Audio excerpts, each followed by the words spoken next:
Right now, at this very moment, there's something happening inside your mind that will determine everything about your future. It's not your education, your background, or your current circumstances. It's not your genetics, your family history, or even your past failures. What's happening right now is far more powerful than any of those external factors, and yet most people remain completely unaware of it. Inside your mind, there's a constant stream of thoughts flowing through your consciousness. Thousands upon thousands of thoughts every single day. Most people treat these thoughts as background noise, random mental chatter that doesn't really matter. But what if I told you that these thoughts aren't just random? What if I told you that they are literally sculpting your reality, rewiring your brain, and determining who you become? The truth is this: you don't just have thoughts. Your thoughts have you. They are actively programming your subconscious mind, shaping your beliefs about yourself and the world, and creating the very reality you live in. This isn't motivation. This isn't positive thinking. This is neuroscience. This is the biological truth about how your brain works and how your identity is formed. Every thought you think is strengthening neural pathways in your brain. Every belief you hold is filtering what you notice in the world around you. Every mental pattern you repeat is becoming more and more automatic, until it becomes part of who you are. You are literally becoming what you think, whether you realize it or not. Most people are unconsciously programming themselves for limitation, for struggle, for mediocrity. They're thinking the same thoughts they've always thought, reinforcing the same beliefs they've always held, and wondering why their life never changes. But you're about to discover the most powerful truth of human existence. When you change your thoughts, you change your brain. When you change your brain, you change your life. When you change your life, you become an entirely different person. This isn't about wishful thinking or blind optimism. This is about understanding the fundamental mechanics of how your mind creates your reality, and then deliberately taking control of that process. You're about to learn how to become the architect of your own transformation. Chapter 1: The Hidden Architecture of Your Reality. Have you ever wondered why some people seem to attract success effortlessly, while others struggle despite working twice as hard? Why some individuals radiate confidence, while others are plagued by self-doubt? Why certain people seem to navigate life with clarity and purpose, while others feel lost and overwhelmed? The answer isn't what most people think. It's not about luck, talent, or circumstances. It's about something far more fundamental: the hidden architecture of thought that operates beneath the surface of consciousness. Right now, as you're listening to these words, there's an invisible force shaping every aspect of your experience. This force determines what you notice, what you believe is possible, how you interpret events, and ultimately, who you become. This force is your thinking patterns, but not just your conscious thoughts, the ones you're aware of. I'm talking about the deeper patterns, the automatic mental programs that run in the background of your mind, constantly shaping your reality without you even realizing it. Think about this for a moment. Every single day, you're exposed to millions of pieces of information. Sounds, sights, conversations, opportunities, challenges. But your conscious mind can only process a tiny fraction of this information. The rest is filtered out by your subconscious mind, which acts like a sophisticated screening system, deciding what deserves your attention and what gets ignored. But here's the crucial part. This filtering system isn't neutral. It's not randomly deciding what to show you and what to hide. Instead, it's operating based on your existing thought patterns and beliefs. If you have thoughts and beliefs that focus on problems, your mind will filter reality to show you more problems. If you have thoughts and beliefs that focus on opportunities, your mind will highlight opportunities that others completely miss. This is why two people can walk down the same street and have completely different experiences. One person, whose mind is programmed with thoughts of scarcity and limitation, will notice closed shops, traffic, and stress. Another person, whose mind is programmed with thoughts of abundance and possibility, will notice new businesses opening, interesting people, and potential opportunities. Same street, same day, completely different realities. Your thoughts are not just mental events happening inside your head. They are the invisible architects of your reality. Every thought you think is like a vote for the kind of person you want to become. Every mental pattern you reinforce is like laying another brick in the foundation of your identity. Over time, these thoughts compound and crystallize into beliefs, and these beliefs become the lens through which you see yourself and the world. But here's what most people don't understand. This process is happening whether you're conscious of it or not. Whether you're deliberately choosing your thoughts or just letting them run on autopilot, they're still shaping your reality. The question isn't whether your thoughts are creating your life. The question is, are you going to take conscious control of this process, or are you going to let it happen by default? Most people are living their lives on mental autopilot. They wake up and immediately start thinking the same thoughts they thought yesterday. They replay the same worries, the same doubts, the same mental loops. They reinforce the same beliefs about themselves and their limitations. And then they wonder why their life never changes. But what if you could interrupt this process? What if you could become conscious of the thoughts that are shaping your reality and deliberately choose new ones? What if you could reprogram your mind to filter for success instead of struggle, for possibilities instead of problems, for growth instead of limitation? This isn't just possible. It's inevitable once you understand how your mind actually works. Your brain is not fixed. It's not set in stone. It's constantly changing, constantly rewiring itself based on the thoughts you think and the experiences you create. This is called neuroplasticity, and it's the reason why transformation is always possible, no matter how stuck you might feel right now. The thoughts you think today are literally rewiring your brain for tomorrow. The mental patterns you practice are becoming stronger and more automatic. The identity you hold in your mind is becoming your lived reality.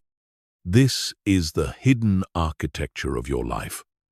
And once you understand it, everything changes. But first, you need to see how deep this programming goes. You need to understand that the thoughts you think you're choosing might not actually be your own thoughts at all. They might be inherited patterns, installed in your mind long before you had the awareness to question them. Chapter 2. The programming you never chose. Right now, as you're listening to this, there are programs running in your mind that you never consciously installed. These programs are determining how you see yourself, what you believe is possible for your life, and how you respond to challenges and opportunities. They're shaping your emotions, your decisions, and your actions in ways you're not even aware of. These programs weren't created by you. They were installed in your mind by your environment, your experiences, and the people around you, long before you had the critical thinking skills to evaluate whether they were true or helpful. And most people live their entire lives being controlled by these inherited programs, never realizing that they have the power to rewrite them. Think about a computer for a moment. When you buy a computer, it comes with pre-installed software. Some of this software is helpful and serves you well, but some of it might be outdated, buggy, or completely unnecessary. The difference is, with a computer, you can easily see what programs are running and choose to uninstall the ones you don't want. But with your mind, these programs are invisible, running in the background, influencing everything you do without you even knowing they're there. From the moment you were born, your mind began absorbing information about how the world works. As a child, your brain was in a state of incredible receptivity, soaking up everything around you like a sponge. You absorbed not just the words that people spoke to you, but their emotions, their beliefs, their attitudes, and their limitations. You absorbed the energy of your environment, the spoken and unspoken rules about what was possible and what wasn't. If you grew up in an environment where people said things like, "Money doesn't grow on trees," or "Life is hard," or "Don't get your hopes up," your young mind absorbed these as fundamental truths about reality. If you were told, "You're not smart enough," or "You're too sensitive," or "You're not athletic," these statements became part of your self-concept, whether they were actually true or not. But it wasn't just the direct messages that programmed your mind. It was also what you observed. If you saw the adults around you struggling with money, your subconscious mind absorbed the program that money is scarce and difficult to obtain. If you witnessed conflict and stress in relationships, you absorbed patterns about how relationships work. If you saw people playing small, avoiding risks, and settling for less than they wanted, you absorbed those patterns too. By the time you reached adulthood, your subconscious mind had been filled with thousands of these inherited programs. Some of them serve you well, but many of them are limitations that don't belong to you. They're not based on your actual capabilities or your true potential. They're based on the experiences, fears, and limitations of other people. The problem is, most people never question these programs. They assume that the way they think and feel about themselves is just their natural personality. They believe that their fears, their doubts, and their limitations are simply part of who they are. They don't realize that these are learned patterns that can be unlearned and replaced with something better. Here's a perfect example. Many people have a deep, unconscious fear of success. This might sound strange because, consciously, everyone wants to succeed. But subconsciously, they might have absorbed messages that success is dangerous, that it makes you arrogant, that it separates you from others, or that you don't deserve it. These subconscious programs will sabotage their efforts every time they get close to achieving something significant. Or consider the program around self-worth. Many people have an unconscious belief that they need to earn love and approval through achievement, perfection, or people-pleasing. This program drives them to work themselves to exhaustion, never feeling good enough, always seeking external validation. They don't realize that this desperate need for approval is not their natural state. It's a program that was installed when they were young and vulnerable. The most insidious part of these inherited programs is that they feel true. They feel like your own thoughts and beliefs because you've been thinking them for so long. But the truth is, many of your deepest beliefs about yourself and your life were not chosen by you. They were absorbed from your environment before you had the wisdom to evaluate them. This is why positive thinking alone doesn't work for most people. You can't just think positive thoughts on top of negative programming and expect lasting change.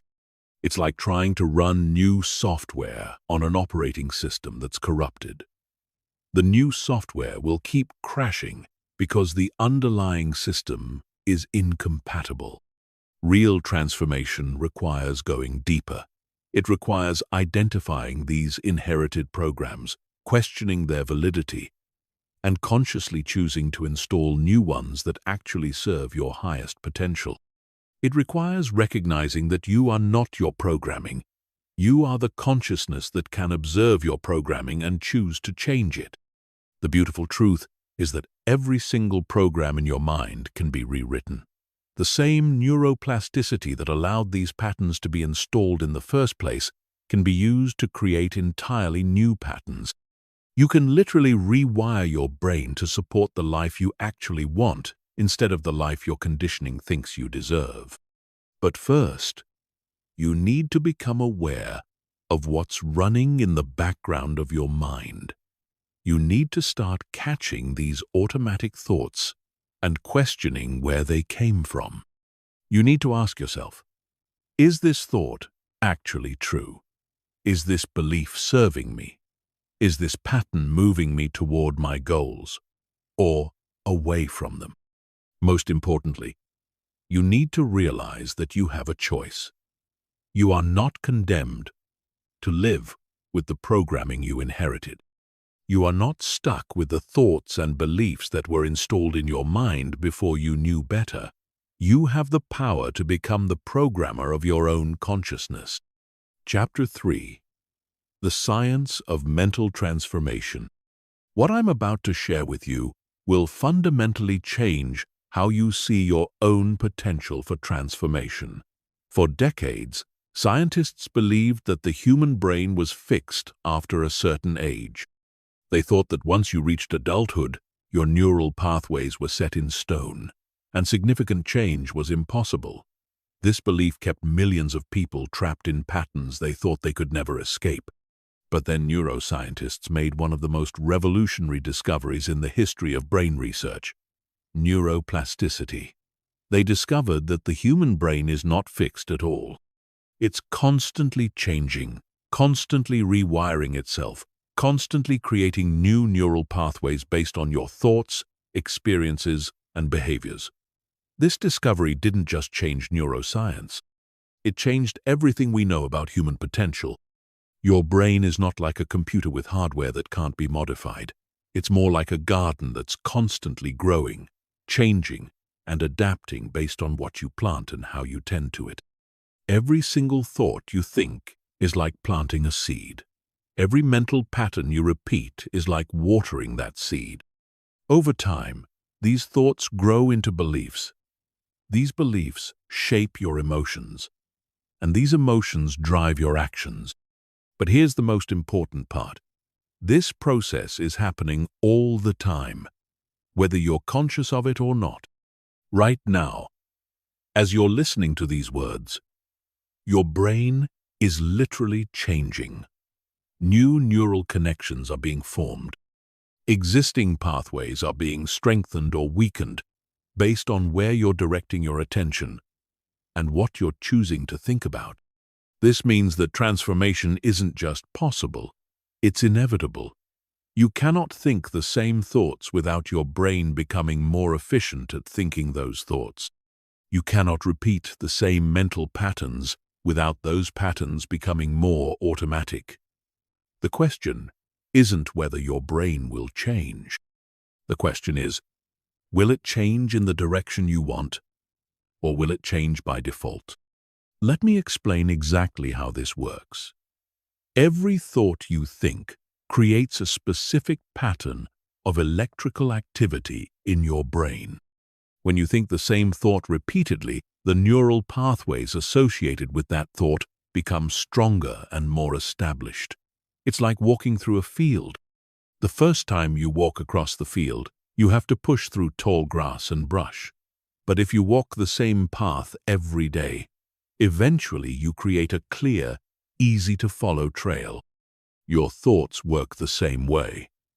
The first time you think a new thought, it requires effort and conscious intention. But the more you think that thought, the easier it becomes, until eventually it's automatic. This is why changing your thinking patterns can feel difficult at first. You're literally having to forge new neural pathways while the old ones are still there, still strong, still trying to pull you back into familiar patterns. But here's the incredible part. The brain is incredibly efficient at rewiring itself when you know how to work with it instead of against it.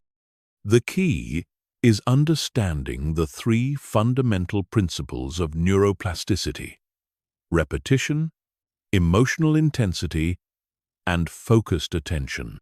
Repetition is the foundation of all neural rewiring. Your brain strengthens whatever you practice most often. If you practice thinking thoughts of limitation and fear, you get better at limitation and fear. If you practice thinking thoughts of possibility and confidence, you get better at possibility and confidence. It's that simple and that powerful. But repetition alone isn't enough. The second principle is emotional intensity. Your brain pays special attention to experiences that are emotionally charged. This is why traumatic experiences can create instant, long-lasting changes in your thinking patterns, while neutral experiences often have little impact. The good news is that you can use this principle deliberately. When you combine new thoughts with positive emotions like excitement, gratitude, or determination, your brain rewires much faster. The third principle is focused attention. Your brain changes most rapidly when you're fully present and concentrated on what you're doing. This is why mindless repetition of affirmations often doesn't work, while deeply focused visualization and meditation can create profound shifts in a relatively short time. When you combine all three principles, repetition, emotional intensity, and focused attention, you create the perfect conditions for rapid neural rewiring. You're essentially giving your brain clear instructions about how you want it to change, and then providing the optimal environment for that change to occur. Scientists have documented incredible examples of neuroplasticity in action. Stroke patients who have lost the ability to speak or move have rewired their brains to regain these functions by creating entirely new neural pathways. Taxi drivers in London, who must memorize thousands of streets, actually develop larger hippocampus regions in their brains. Musicians who practice intensively show dramatic changes in the areas of their brains responsible for fine motor control. But you don't need to be recovering from a stroke or learning to play the violin to harness the power of neuroplasticity. You can use these same principles to rewire your brain for confidence instead of self-doubt, for abundance instead of scarcity, for possibility instead of limitation.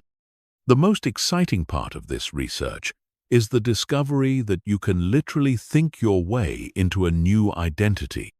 When you consistently think thoughts that align with the person you want to become, your brain begins to wire itself to support that identity. Your neural patterns start to match your desired self-image. Your brain begins to filter reality in ways that support your new identity rather than your old one. This is why affirmations work when they're done correctly. It's not about magical thinking or positive energy. It's about systematically rewiring your brain to support new thought patterns and new beliefs about yourself. When you repeatedly affirm, "I am confident," while feeling confident and focusing intently on that identity, you're literally building the neural pathways of confidence.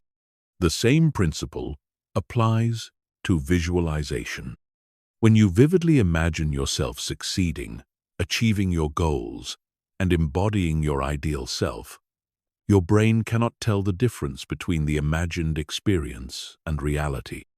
The same neural pathways fire, the same changes occur. You're essentially practicing being the person you want to become, and your brain is rewiring itself to make that identity more natural and automatic. This scientific understanding changes everything about personal development. It means that you're not trying to fight against your nature or overcome some fixed aspect of your personality.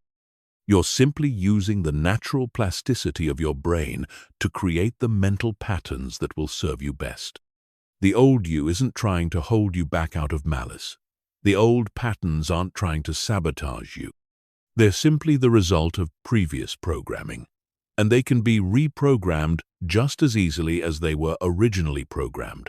You have the power to become the architect of your own consciousness. Chapter 4.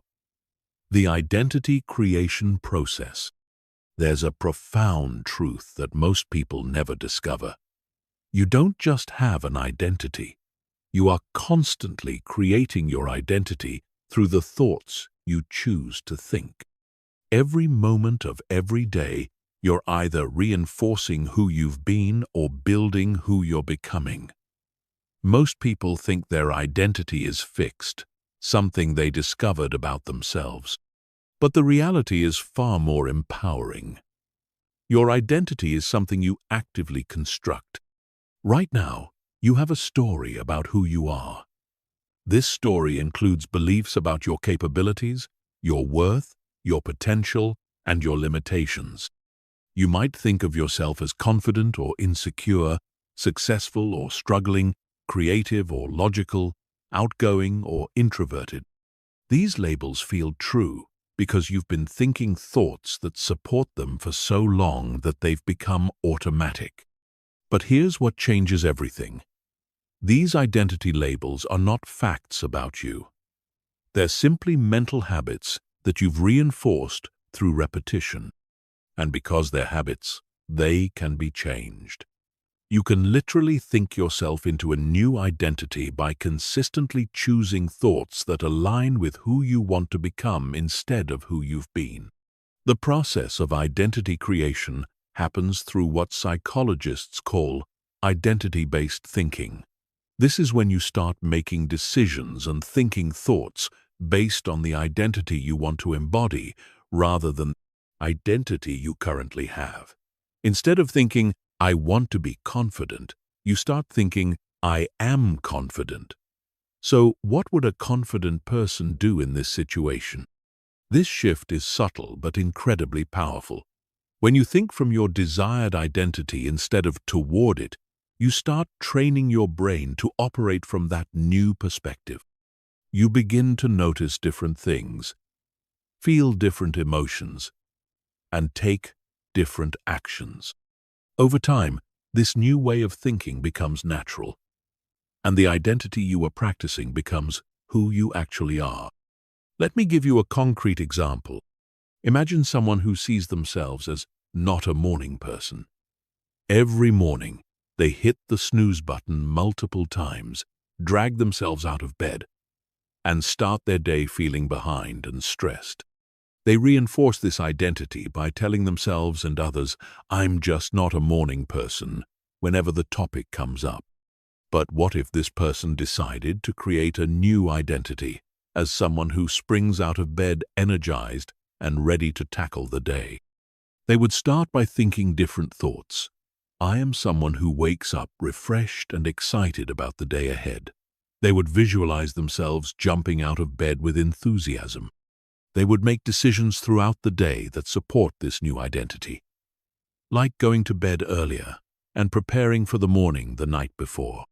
At first, this new identity would feel forced and unnatural. The old neural pathways would still be strong, and the old identity would feel more real. But through consistent practice, the new identity would gradually become stronger. The person would start to actually experience more energy in the morning. They would begin to look forward to waking up. Eventually, being a morning person would feel as natural and true as not being a morning person once did. This same process works for any aspect of identity. You can think yourself into being more confident, more creative, more disciplined, more successful, or more loving. The key is understanding that identity is not something you discover about yourself. It's something you decide about yourself and then consistently practice until it becomes automatic. The most successful people in the world, whether they realize it or not, are masters of identity creation.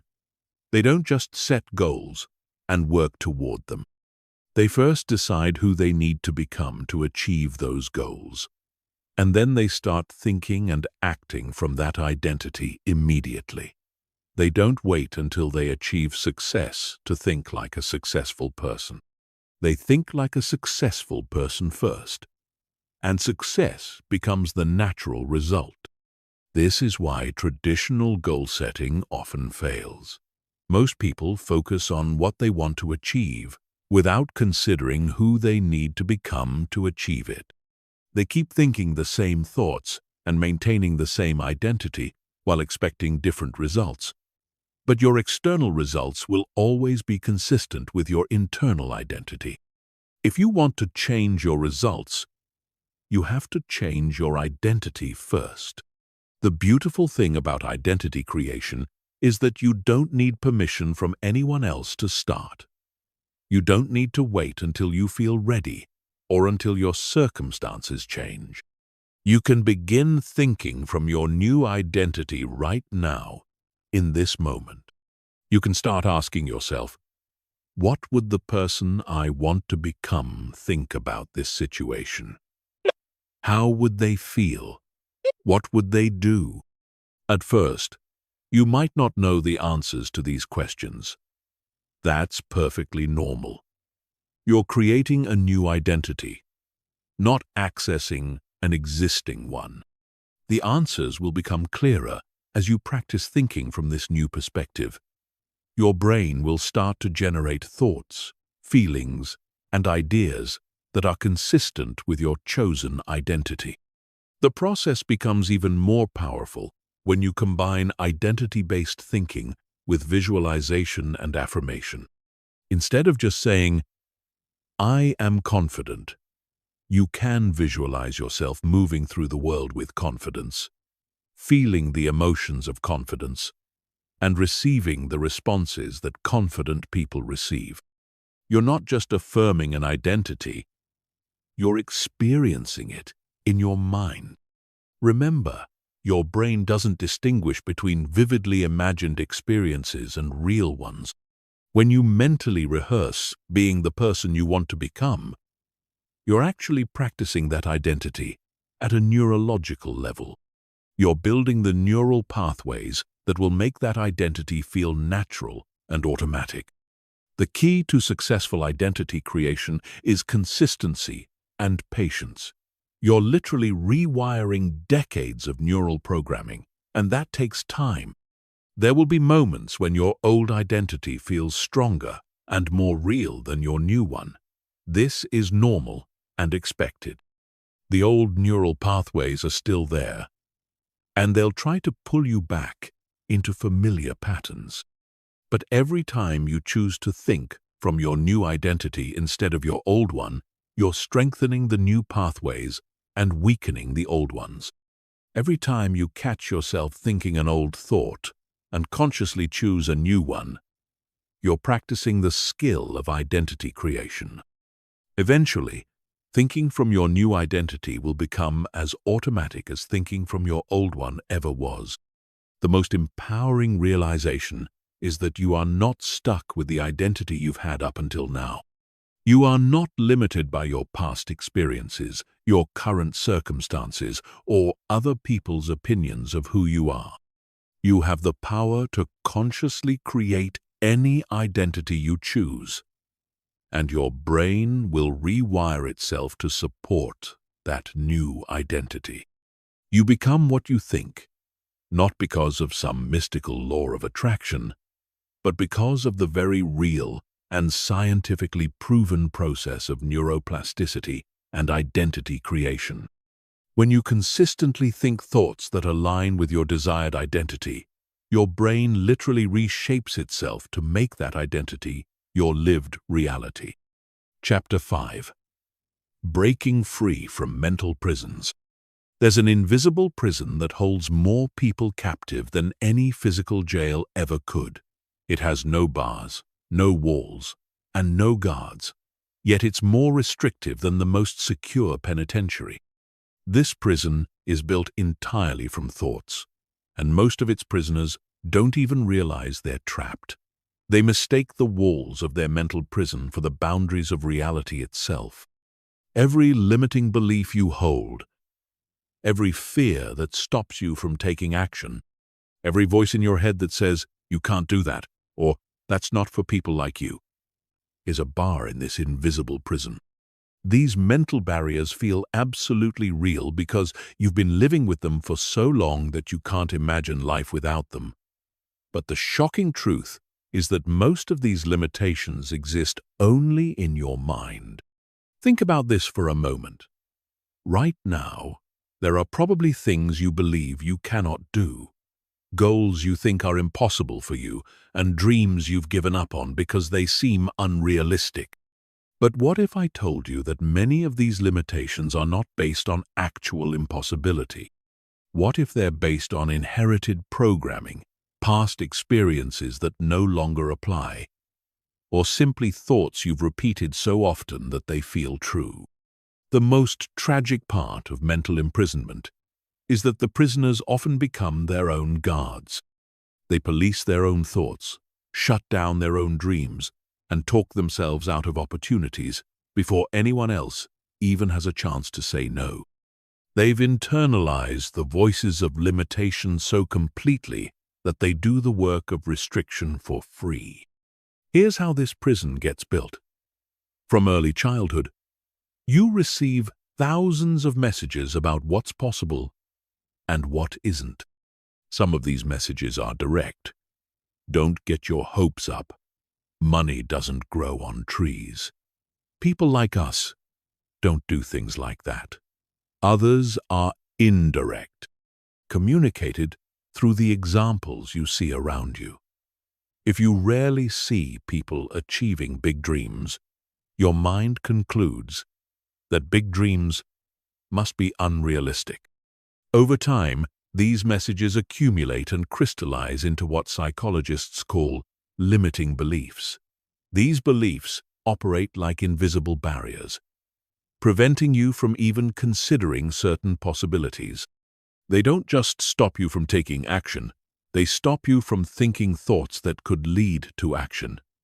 They create a mental box that feels like the entire universe. But here's the key insight that can set you free. These limiting beliefs are not facts about reality. They're simply thoughts you've thought so many times that they feel true. And because they're thoughts, they can be changed. The prison exists only in your mind, which means you hold the key to your own freedom. The first step in breaking free is recognition. You have to become aware of the limiting beliefs that are running your life. This requires paying attention to your internal dialogue, especially the thoughts that come up when you consider pursuing something important to you. Notice the voice that says, "That's impossible," "You're not qualified," "Who do you think you are?" or "That never works out for people like you." These thoughts might feel like practical wisdom or realistic assessment, but they're actually just old programming trying to keep you in familiar territory. Your mind is designed to prioritize safety over growth, certainty over possibility. It would rather keep you in a small, known world than risk the uncertainty of expansion. But this protective mechanism, which served you as a child, becomes a limitation as an adult. Once you identify these limiting beliefs, the next step is to challenge their validity. Ask yourself, is this actually true? Or is it just something I've been told or learned to believe? Where did this belief come from? Is it based on facts or on fear? Is this belief helping me grow, or is it keeping me small? Most limiting beliefs crumble under examination because they're not based on current reality. They're based on outdated information, other people's limitations, or isolated experiences that have been generalized into universal truths. When you really examine them, you often discover that they're not nearly as solid as they seemed. The third step is replacement. You can't just remove a limiting belief and leave a vacuum. You have to replace it with a new, empowering belief that serves your growth. If you've been thinking, "I'm not smart enough to start my own business," you might replace it with, "I am capable of learning whatever I need to know to succeed." If you've been thinking, "I always fail at relationships," you might replace it with, "I am learning and growing in my ability to create loving connections." The key to successful belief replacement is making the new belief feel emotionally real. You can't just intellectually decide to believe something new. You have to feel it, visualize it, and experience it in your imagination until your subconscious mind accepts it as truth. This is where the power of mental rehearsal becomes crucial. Mental rehearsal is the practice of vividly imagining yourself succeeding, achieving your goals, and embodying your new beliefs.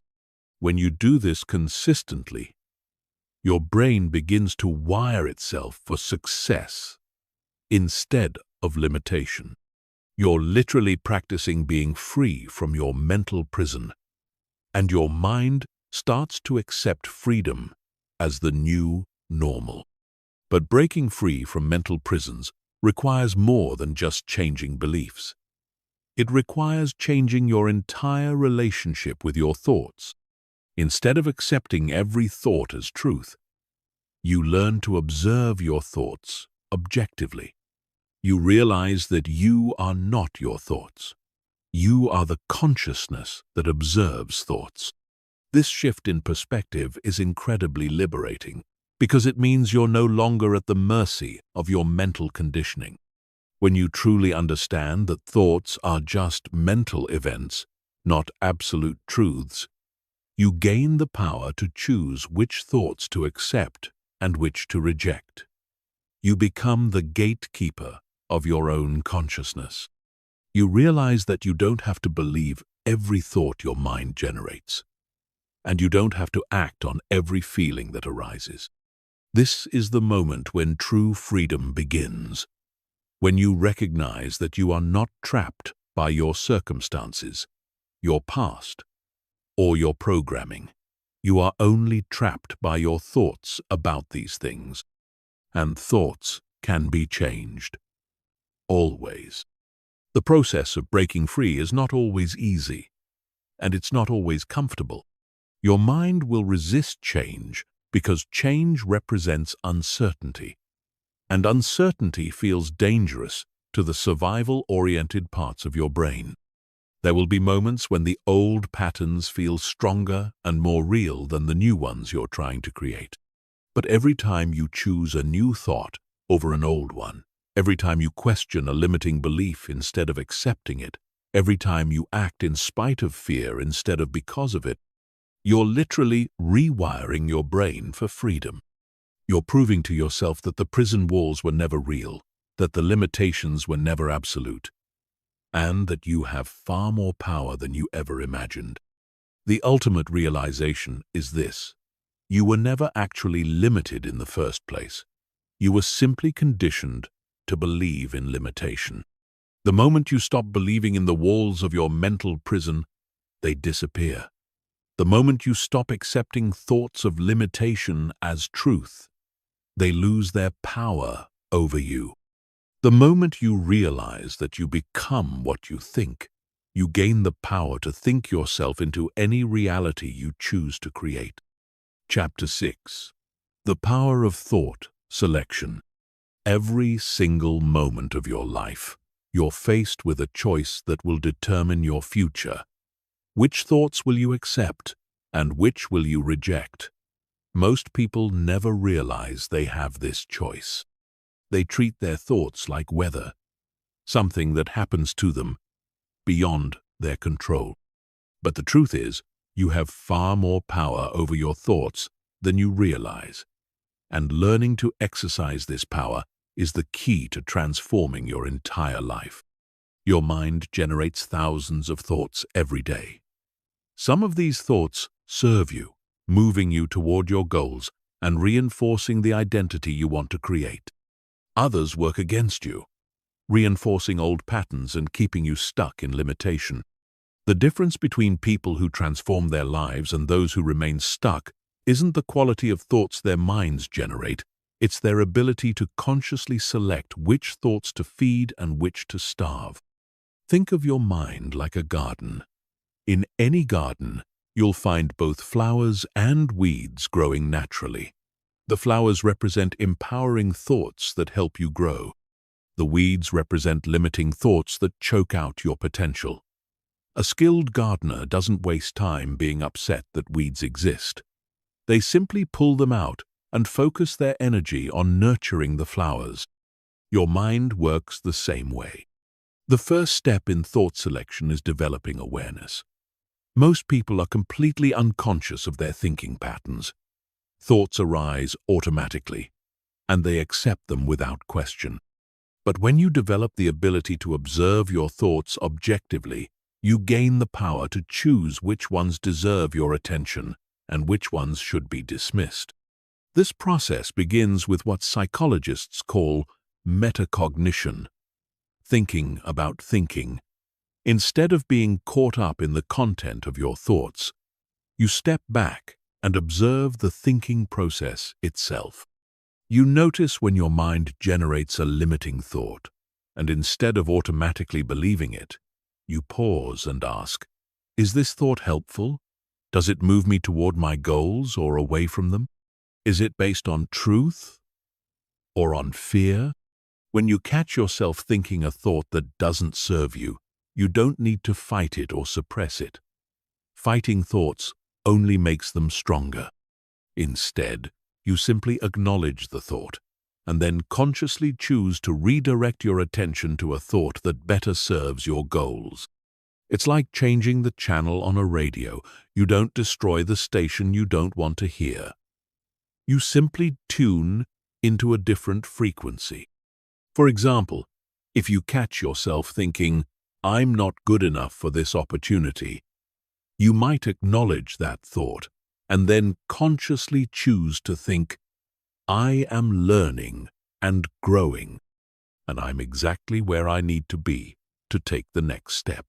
You're not denying reality or engaging in wishful thinking. You're choosing to focus on thoughts that empower you rather than thoughts that diminish you. The key to effective thought selection is having a clear vision of who you want to become. When you know the identity you're trying to create, it becomes much easier to evaluate whether a thought supports that identity or undermines it. Every thought becomes either a vote for your desired future self or a vote for your old patterns. The choice is always yours. This process requires practice and patience. You've been thinking automatically for so long that conscious thought selection will feel strange at first. Your mind will resist this new level of awareness because it threatens the old patterns that have been running automatically. But every time you choose an empowering thought over a limiting one, you're strengthening your ability to direct your own consciousness. Over time, thought selection becomes more natural and automatic. You develop an internal filtering system that naturally gravitates toward thoughts that serve your highest potential. Your mind begins to generate more empowering thoughts spontaneously because you've trained it to do so through conscious selection. You literally rewire your brain to think thoughts that support the life you want to create. The most powerful realization is that you are not your thoughts. You are the consciousness that observes thoughts and chooses which ones to accept. This understanding gives you tremendous freedom because it means you're never trapped by any particular thought or mental pattern. No matter how strong or persistent a limiting thought might be, you always have the power to observe it objectively and choose something better. Thought selection is not about positive thinking or denial of reality. It's about taking conscious control of the most powerful creative force in your life, your thinking mind. When you learn to consistently choose thoughts that align with your desired identity and goals, you discover that you truly do become what you think, because you're thinking yourself into the person you want to be. Chapter 7. Rewiring your mental operating system. Your mind operates like a sophisticated computer, with a mental operating system that determines how you process information, make decisions, and respond to the world around you. Just like a computer's operating system, your mental operating system was installed early in your life and has been running largely unchanged ever since. But unlike a computer, you have the power to upgrade your mental operating system at any time. Your current mental operating system was programmed by your early experiences, your environment, and the people who influenced you during your formative years. This programming determines your default responses to challenges, your automatic emotional reactions, and your unconscious beliefs about what's possible for your life. For most people, this operating system contains outdated software that no longer serves their current goals and aspirations. The problem with running on outdated mental software is that it limits your ability to process new information and adapt to new circumstances. You might have the intelligence and capability to achieve great things, but if your mental operating system is programmed for limitation, it will sabotage your efforts every time you try to exceed its programmed parameters. Rewiring your mental operating system requires understanding that most of your thoughts, emotions, and behaviors are not conscious choices. They're automatic programs running in the background of your mind. These programs were installed through repetition and emotional intensity, and they can be replaced using the same methods. The first step in upgrading your mental operating system is identifying the core programs that are currently running. These programs usually reveal themselves through your automatic thoughts, your emotional patterns, and your consistent behaviors. If you consistently think thoughts of self-doubt when faced with opportunities, that's a program. If you automatically feel anxious in social situations, that's a program. If you consistently procrastinate on important tasks, that's a program. Once you identify these automatic programs, you can begin the process of conscious reprogramming. This involves deliberately installing new mental software that better serves your current goals and desired identity. The key is consistency and emotional engagement. You must practice your new mental programs with the same intensity and repetition that installed the old ones. Mental rehearsal is one of the most powerful tools for reprogramming your operating system. When you vividly imagine yourself thinking, feeling, and behaving in new ways, you're literally installing new neural software. Your brain doesn't distinguish between vividly imagined experiences and real ones. So mental practice creates the same neural changes as physical practice. For example, if you want to install a program for confidence, you would spend time each day mentally rehearsing confident thoughts, confident posture, confident speech, and confident actions. You would imagine yourself moving through various situations with complete self-assurance, feeling the emotions of confidence, and receiving positive responses from others.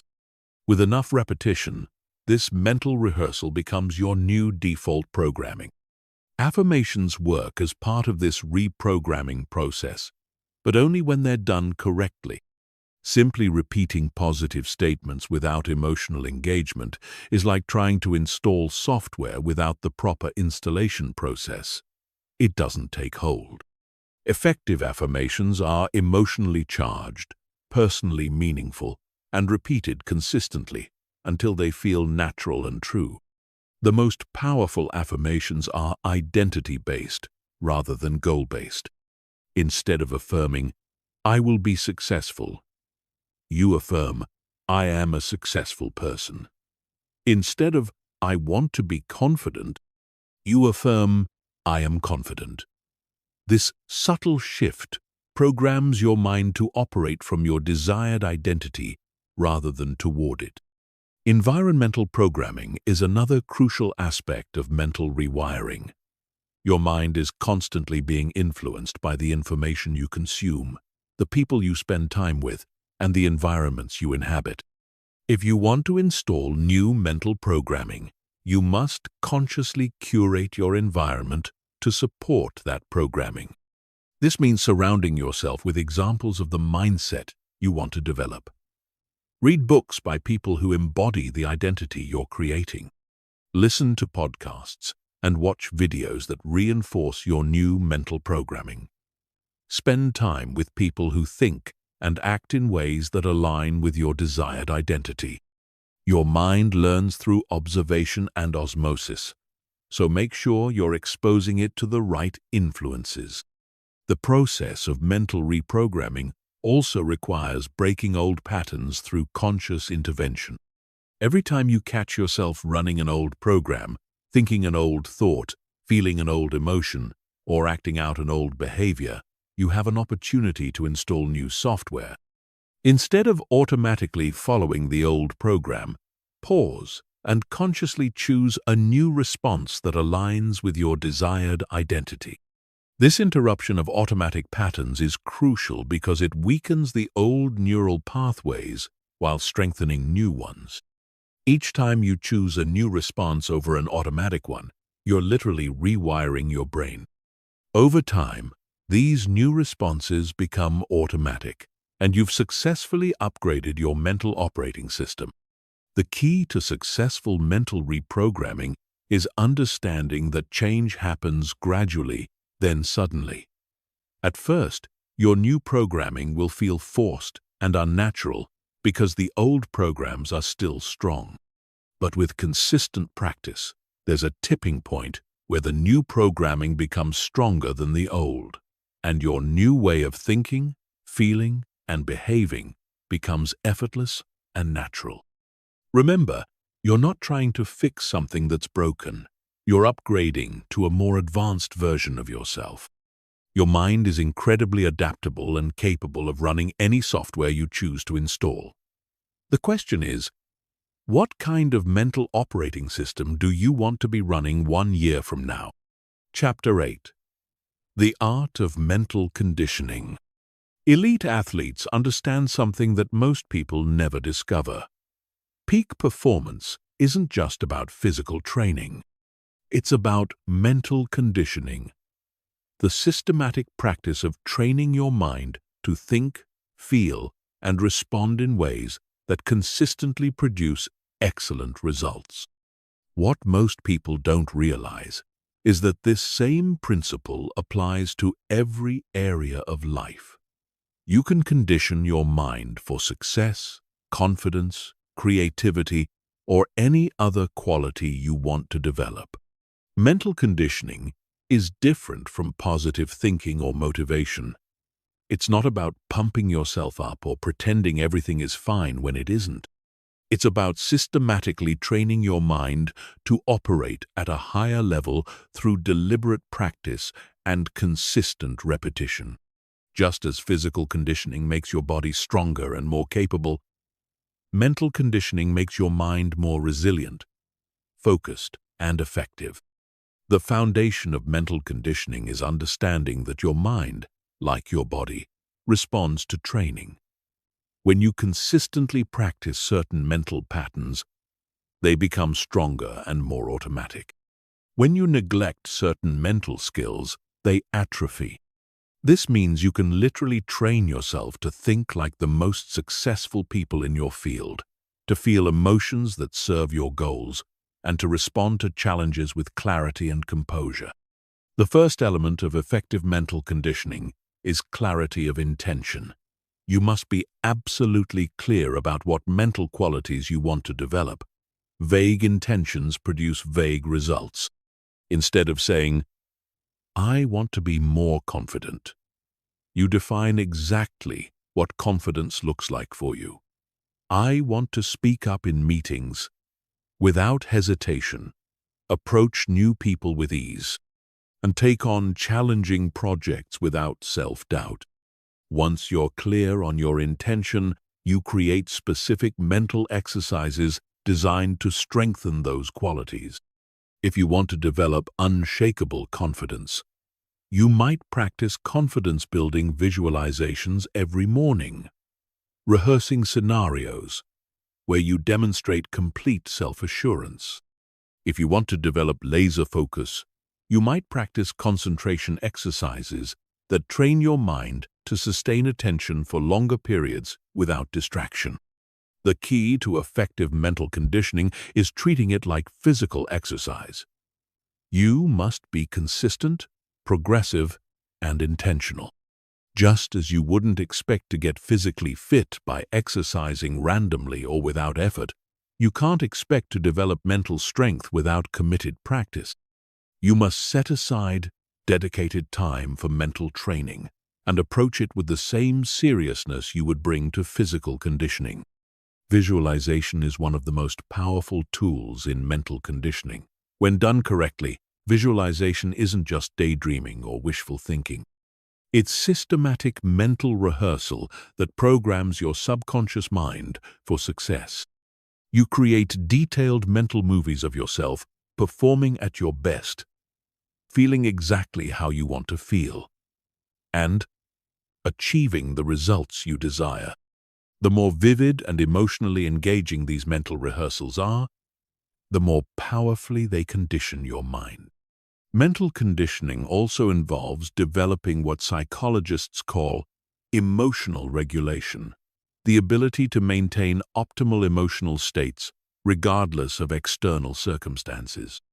This doesn't mean suppressing emotions or pretending to feel something you don't. It means training your mind to generate and maintain emotions that serve your goals, even when faced with challenges or setbacks. For example, you can condition yourself to feel excited about challenges instead of anxious. You can train your mind to interpret obstacles as opportunities for growth rather than evidence that you should quit. You can develop the ability to maintain calm confidence even in high-pressure situations.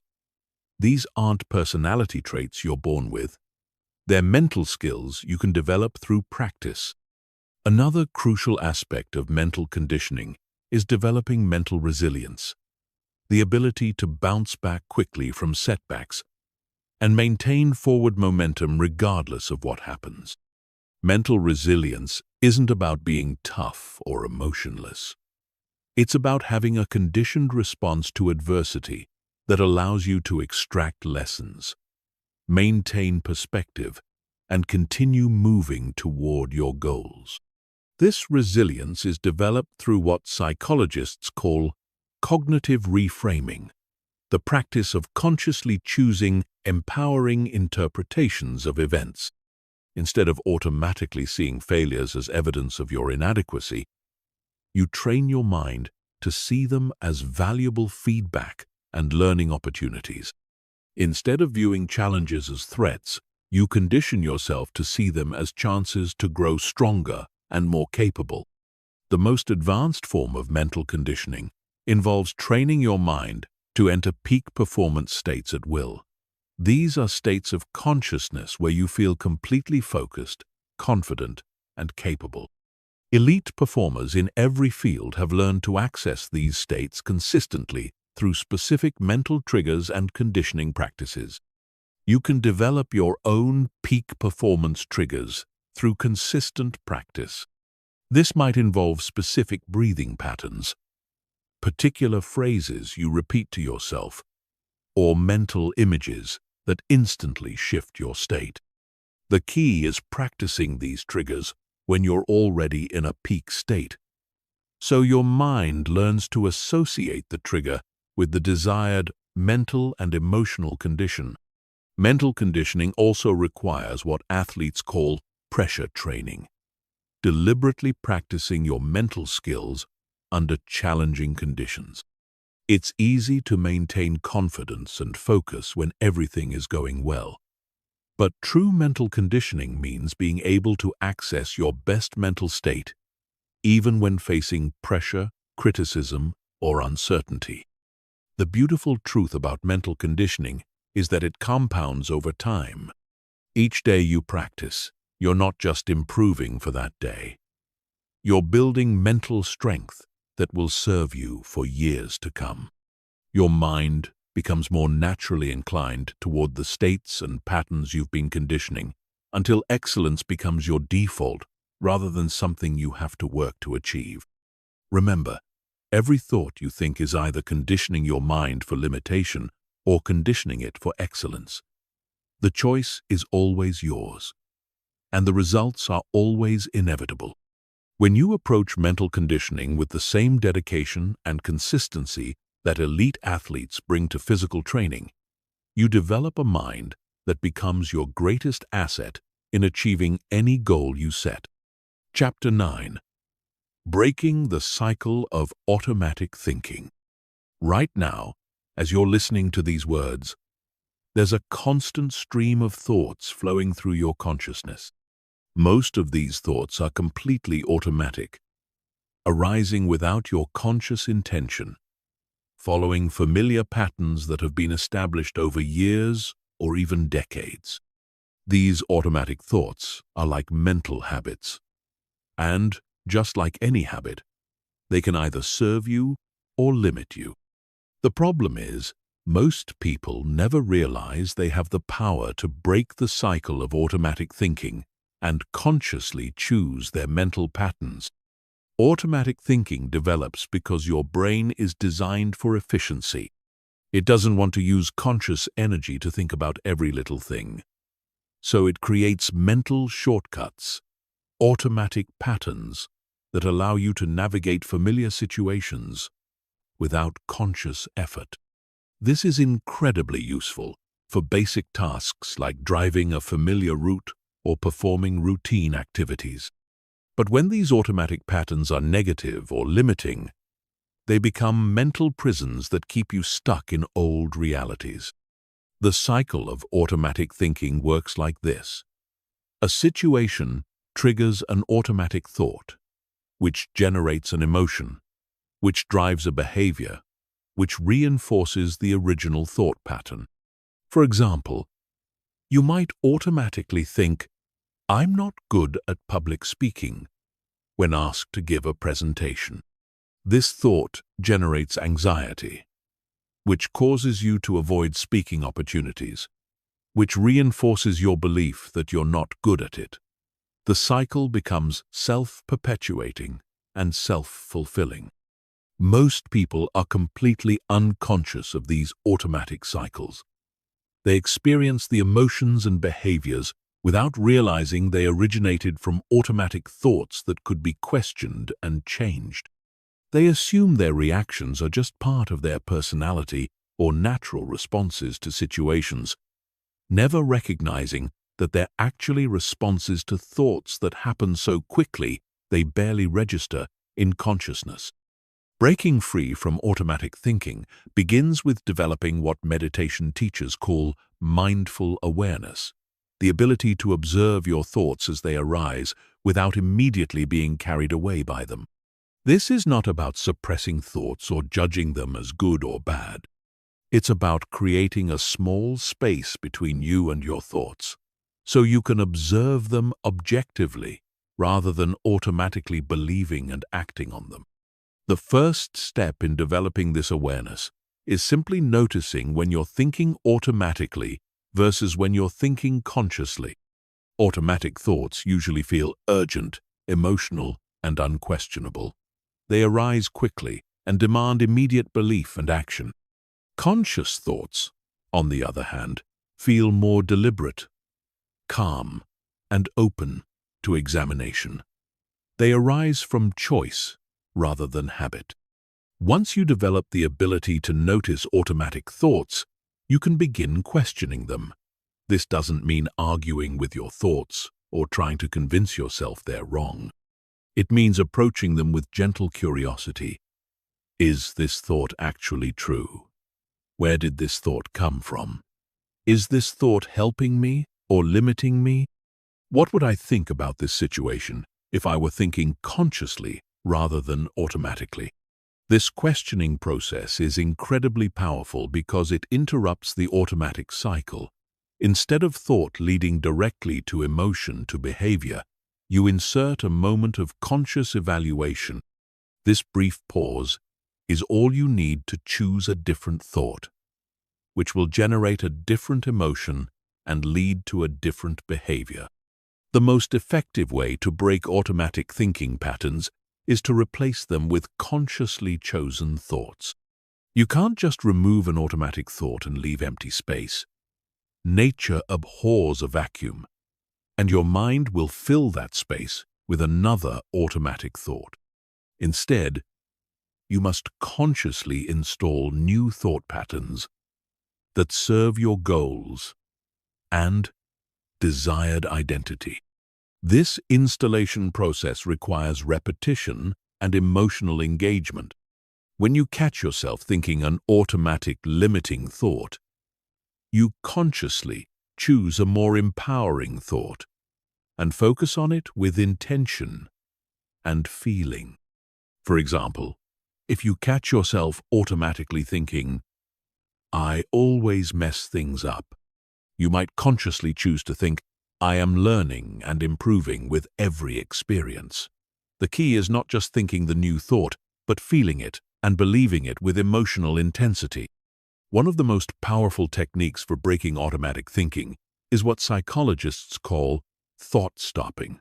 When you notice an automatic thought pattern beginning, you mentally say, "Stop," and immediately redirect your attention to something else, a chosen thought, a physical sensation, or an external focus. This technique trains your mind to interrupt automatic patterns before they gain momentum. Another effective approach is pattern interruption. Deliberately doing something unexpected when you notice automatic thinking taking over. This might be changing your physical position, taking deep breaths, or asking yourself a completely different question. The goal is to break the automatic flow and create space for conscious choice. The most advanced practitioners of conscious thinking develop what could be called thought awareness, the ability to observe the arising of thoughts in real time and choose whether to engage with them or not. They develop a kind of internal witness that watches the thinking process without being caught up in it. This level of awareness gives them tremendous freedom because they're no longer at the mercy of whatever thoughts happen to arise. Breaking the cycle of automatic thinking also requires understanding that thoughts are not facts. They're just mental events that arise and pass away. You don't have to believe every thought your mind generates, and you don't have to act on every impulse that arises. You can observe thoughts objectively, evaluate their usefulness, and choose which ones deserve your attention and energy. This process takes practice and patience. You've been thinking automatically for so long that conscious thinking will feel unnatural at first. Your mind will resist this new level of awareness because it threatens the efficiency of automatic processing. But every time you choose conscious thought over automatic reaction, you're strengthening your ability to direct your own consciousness. The ultimate goal is not to eliminate all automatic thinking. That would be impossible and unnecessary. The goal is to ensure that your automatic thoughts serve your highest potential rather than limiting it. When you consistently practice conscious thinking, your mind begins to generate more empowering automatic thoughts. Your default mental patterns shift from limitation to possibility, from fear to confidence, from reaction to conscious response. Remember, you are not your thoughts. You are the consciousness that has the power to observe thoughts, evaluate them, and choose which ones to accept. This understanding is the key to breaking free from any mental pattern that doesn't serve you and consciously creating the mental patterns that will transform your life. Chapter 10. The compound effect of conscious thinking. Most people dramatically underestimate the power of a single thought. They treat thoughts as ephemeral mental events that come and go without consequence. But the truth is, every thought you think has a compound effect. It doesn't just influence the present moment. It shapes your future by literally rewiring your brain and creating momentum in a particular direction. Understanding the compound effect of conscious thinking is crucial because it reveals why small changes in your thinking patterns can produce extraordinary transformations over time. The compound effect works the same way with thoughts as it does with money. When you invest money and earn compound interest, the returns don't just add up, they multiply, creating exponential growth over time. A small investment today becomes a large fortune decades later because each year's returns generate even more returns. Your thoughts work exactly the same way. Each thought strengthens neural pathways, influences your emotions, affects your decisions, and shapes your actions. These effects compound over time, creating massive changes from seemingly small beginnings. Here's how the compound effect of thinking works. When you think a thought once, it creates a weak neural pathway in your brain. When you think the same thought again, that pathway becomes slightly stronger. Each repetition makes the pathway more established, until eventually the thought becomes automatic and effortless. But the effect doesn't stop there. As the thought becomes more automatic, it influences your emotions more consistently. As your emotions change, your behaviors change. As your behaviors change, your results change. As your results change, your identity changes. One thought, repeated consistently, can literally transform who you are. The same process works in reverse with negative thoughts. Each time you think a limiting or destructive thought, you're strengthening neural pathways that make that type of thinking more automatic. Over time, negative thinking compounds into pessimistic emotions, self-defeating behaviors, poor results, and a diminished sense of self. This is why people can spiral downward so quickly when they get caught in negative thinking patterns. The compound effect works against them.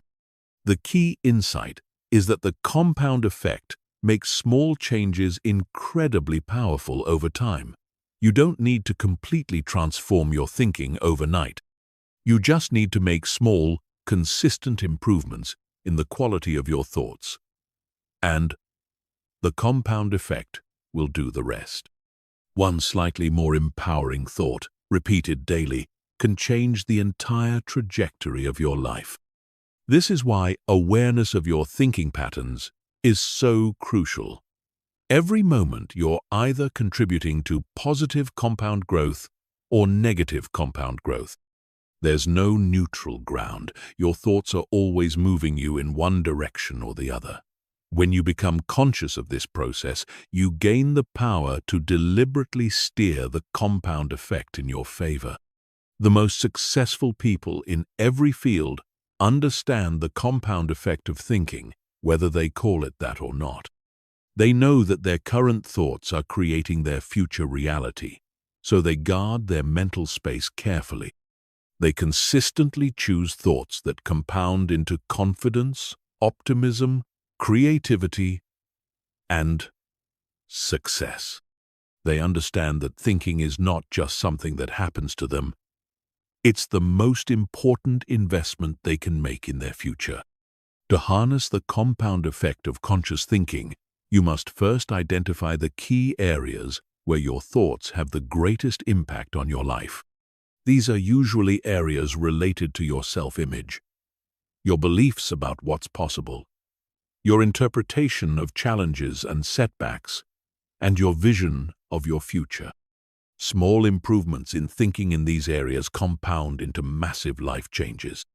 For example, if you've been thinking, "I'm not good with money," and you start consciously thinking, "I'm learning to be excellent with money," this small shift compounds over time. First, the new thought makes you more open to financial education. This leads to better financial decisions. Better decisions lead to better results. Better results reinforce your new identity as someone who's good with money. Eventually, the compound effect transforms not just your finances, but your entire relationship with abundance and prosperity. The compound effect is accelerated when you combine conscious thinking with emotional intensity and visualization. When you think empowering thoughts with strong emotion and vivid mental imagery, you create much stronger neural pathways, much more quickly. This is why the most powerful manifestations happen when people combine clear thinking, intense emotion, and detailed visualization. They're maximizing the compound effect of their mental energy. Consistency is absolutely crucial for the compound effect to work in your favor. Thinking empowering thoughts occasionally doesn't create lasting change because the compound effect requires repetition over time. You must think your new thoughts consistently, even when you don't feel like it, even when the old thoughts seem easier or more natural. The compound effect rewards consistency above intensity. This is also why it's important to be patient with the process. Just as financial compound interest seems to work slowly at first and then accelerates dramatically, the compound effect of thinking often appears to work slowly initially. You might not see dramatic changes in the first weeks or even months of conscious thinking. But if you stay consistent, there will come a point where the changes accelerate rapidly, and you'll be amazed at how different your life becomes. The compound effect also explains why some people seem to have overnight success, while others struggle for years. The people who appear to succeed overnight have usually been compound, thinking their way to success for years before anyone noticed. They've been consistently thinking thoughts of possibility, capability, and success until those thoughts compound into undeniable reality. Understanding the compound effect should also motivate you to eliminate toxic thinking patterns as quickly as possible.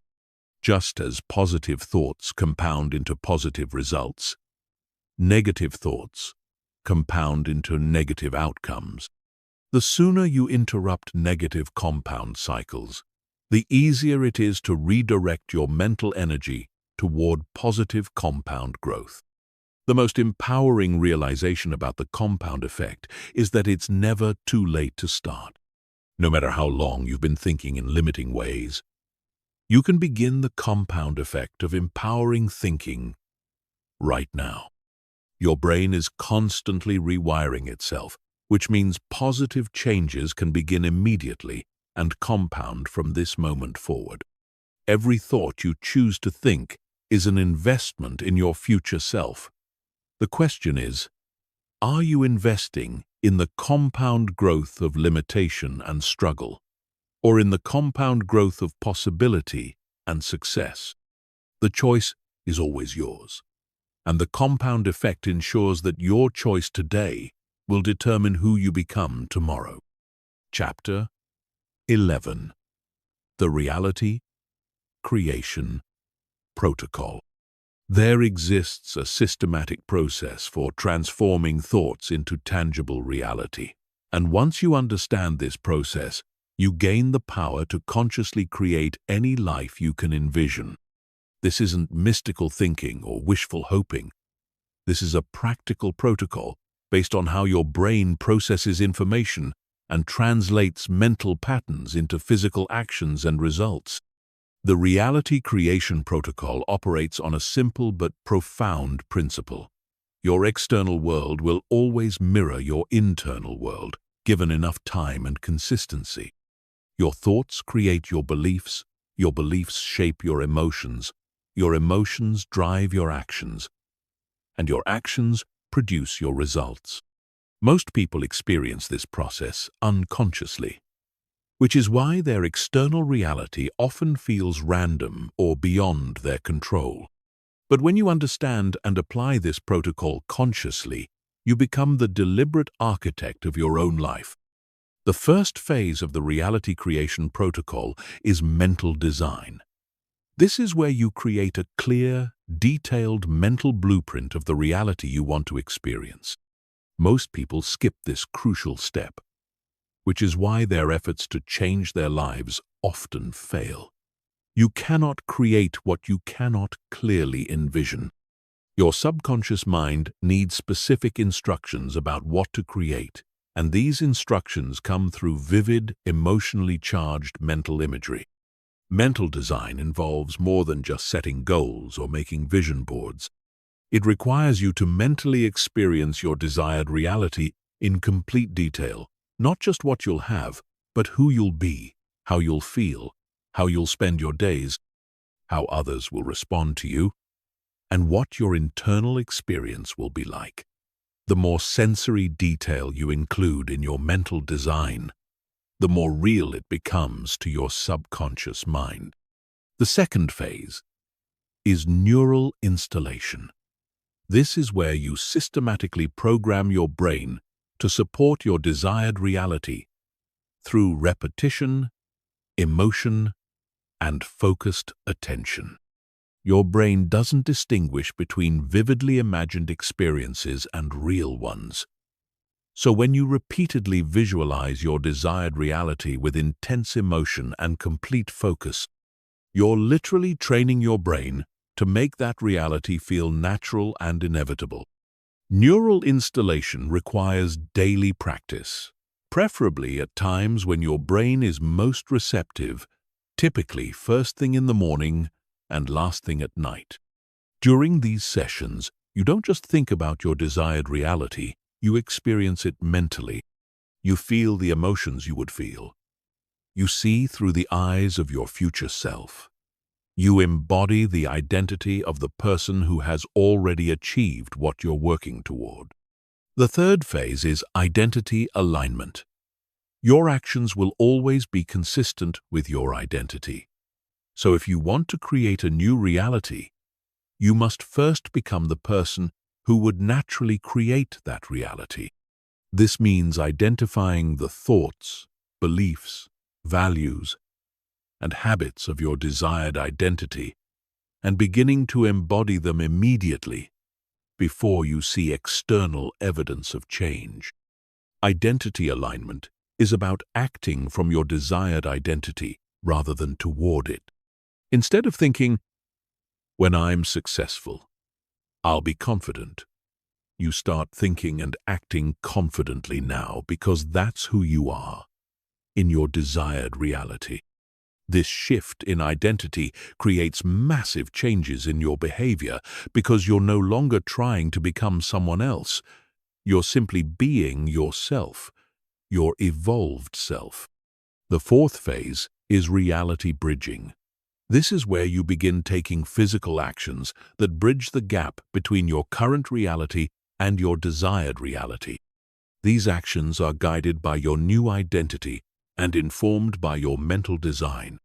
You start making decisions, forming relationships, and pursuing opportunities that align with your envisioned future rather than your current circumstances. Reality bridging requires courage because it often means acting before you feel ready, investing before you see guaranteed returns, and stepping into uncertainty because your vision demands it. But when your identity is aligned with your desired reality, these actions feel natural rather than forced because they're consistent with who you believe yourself to be. The fifth phase is momentum acceleration. As you consistently apply the first four phases, you begin to see evidence that your reality is shifting. These early signs of progress create positive momentum that accelerates the entire process. Your increased confidence attracts more opportunities. Your improved results reinforce your new identity, and your growing success makes your vision feel more achievable. During the momentum acceleration phase, it's crucial to maintain focus on your desired reality rather than getting caught up in current circumstances. Your external reality will always lag behind your internal transformation, so you must continue operating from your future identity, even when your current results don't yet reflect your vision. The final phase is reality stabilization. This is where your desired reality becomes your lived reality, and maintaining it becomes natural and effortless. Your new identity has become automatic. Your empowering thought patterns have become default, and your external circumstances have aligned with your internal transformation. Reality stabilization doesn't mean you stop growing or evolving. It means you've successfully applied the reality creation protocol and can now use it to create even greater realities. You've proven to yourself that you truly do become what you think, and you can trust this process to create whatever you envision next.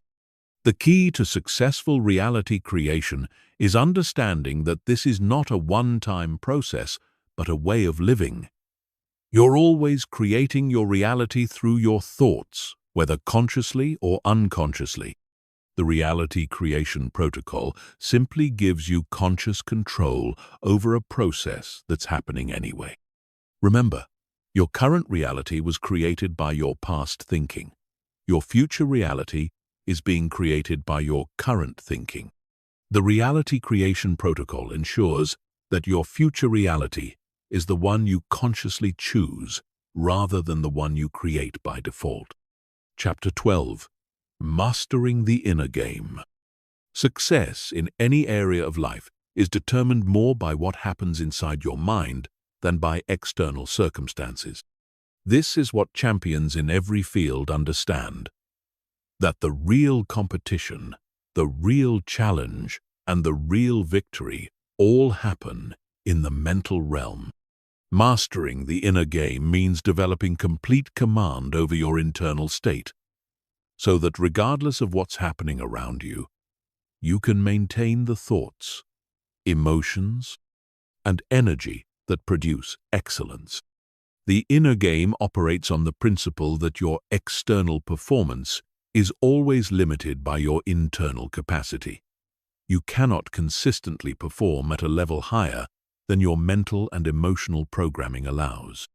This is why some people crumble under pressure while others thrive, why some individuals give up at the first sign of difficulty while others persist through seemingly impossible challenges.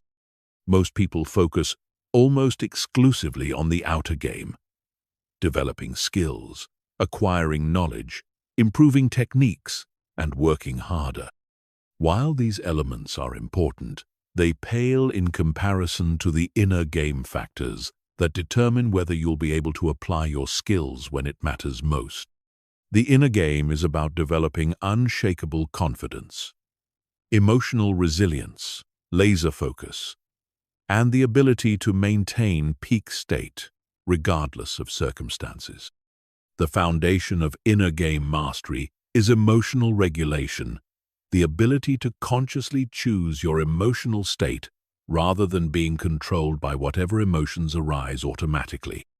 This doesn't mean suppressing emotions or pretending to feel something you don't. It means understanding that emotions are largely determined by the thoughts you choose to think, and you can influence your emotional state by directing your mental focus. Emotional regulation begins with recognizing that emotions are information, not commands. When fear arises, it's providing information about a potential threat, but it's not commanding you to retreat. When anger emerges, it's highlighting something you perceive as unjust, but it's not commanding you to lash out.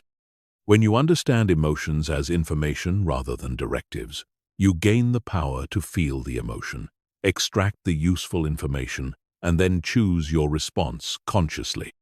The second pillar of inner game mastery is developing what psychologists call mental toughness, the ability to maintain effective functioning under pressure, adversity, and uncertainty.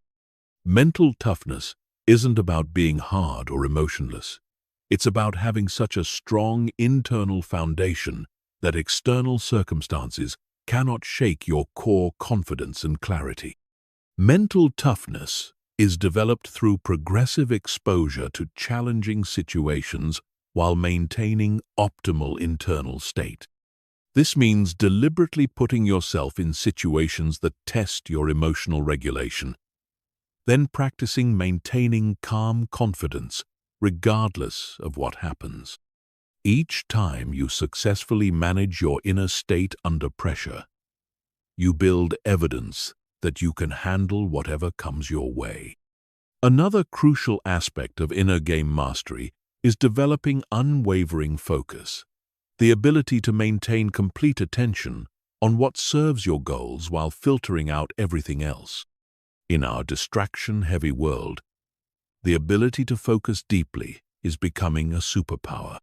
Those who can maintain sustained attention on important tasks while resisting the pull of immediate gratification have an enormous advantage. Focus is like a muscle that strengthens with practice. Every time you choose to concentrate on something important rather than something immediately gratifying, you're building your focus capacity. Every time you bring your wandering attention back to your chosen target, you're training your mind to be more disciplined and directed. The inner game also requires mastering your internal dialogue, the constant stream of self-talk that either supports your success or undermines it. Most people are completely unconscious of their internal dialogue, allowing their minds to run commentary that often works against their best interests. Mastering the inner game means taking conscious control of this internal voice and ensuring it consistently supports your highest performance. This involves developing what could be called an internal coach, a voice in your head that encourages, guides, and supports you the way an excellent external coach would. Instead of internal criticism, you develop internal encouragement. Instead of focusing on what could go wrong, your internal dialogue focuses on what you need to do to succeed. Instead of rehearsing failure, you mentally rehearse excellence. Visualization is one of the most powerful tools for inner game mastery. When you vividly imagine yourself performing at your best, handling challenges with grace, and achieving your goals with confidence, you're programming your subconscious mind for success. Your brain treats these mental rehearsals as real experiences, building the neural pathways that will support actual peak performance. The most advanced practitioners of inner game mastery develop what could be called state independence, the ability to maintain their optimal internal state regardless of external circumstances. They don't need everything to go perfectly to perform excellently. They don't need others to behave in certain ways to maintain their confidence. They don't need ideal conditions to access their best capabilities. This state independence comes from understanding that your internal state is your responsibility and your choice. You cannot control what happens around you, but you can always control what happens within you. This realization is incredibly liberating because it means your success is not dependent on circumstances aligning perfectly. It's dependent on your ability to maintain excellence internally. Mastering the inner game also involves developing what resilience researchers call post-traumatic growth. The ability to not just recover from setbacks, but to use them as catalysts for becoming stronger and more capable. Instead of seeing failures and disappointments as evidence of your limitations, you learn to see them as valuable feedback and opportunities for growth. The ultimate goal of inner game mastery is reaching what athletes call the zone, a state of consciousness where peak performance feels effortless, where you're completely absorbed in the present moment, where self-doubt disappears, and where you perform at levels that surprise even yourself. While the zone might seem like a random occurrence, it's actually a state that can be cultivated through consistent inner game practice. Remember, everyone faces the same types of challenges: fear, doubt, pressure, setbacks, and uncertainty. The difference between those who succeed and those who don't isn't the absence of these challenges. It's the mastery of the inner game that allows some people to perform excellently despite these challenges, while others are defeated by them. Chapter 13. The Transformation Accelerator. There comes a point in every transformation journey where the rate of change can be dramatically accelerated. Most people never discover this acceleration point because they're focused on changing their external circumstances rather than upgrading their internal processing system. But when you understand how to optimize your mind for rapid transformation, you can achieve in months what others take years to accomplish. The Transformation Accelerator operates on the principle of leverage, unpack, finding the points where small changes in your internal system create massive changes in your external results. Instead of working harder on changing your behaviors, you work smarter on changing the thoughts and beliefs that drive those behaviors. Instead of fighting against your patterns, you reprogram the patterns themselves. The first component of the Transformation Accelerator is what neuroscientists call state-dependent learning, the fact that you learn and change most rapidly when you're in optimal internal states. When you're feeling confident, excited, and focused, your brain is far more receptive to new information and new patterns than when you're feeling anxious, doubtful, or distracted. This means that the timing of your transformation work matters enormously. Instead of trying to reprogram your mind when you're feeling low or struggling, you strategically work on transformation when you're already feeling good. You amplify positive states and use them as launching platforms for even greater changes. The second component is pattern stacking, the practice of installing multiple empowering patterns simultaneously rather than trying to change one thing at a time. When you combine identity work, visualization, affirmations, and behavioral changes all at once, they reinforce each other and create synergistic effects that accelerate the entire process. For example, instead of just working on confidence or just working on focus, you would simultaneously develop the identity of a confident, focused person. Visualize yourself operating with confidence and focus. Affirm your natural confidence and focus, and take actions that demonstrate confidence and focus.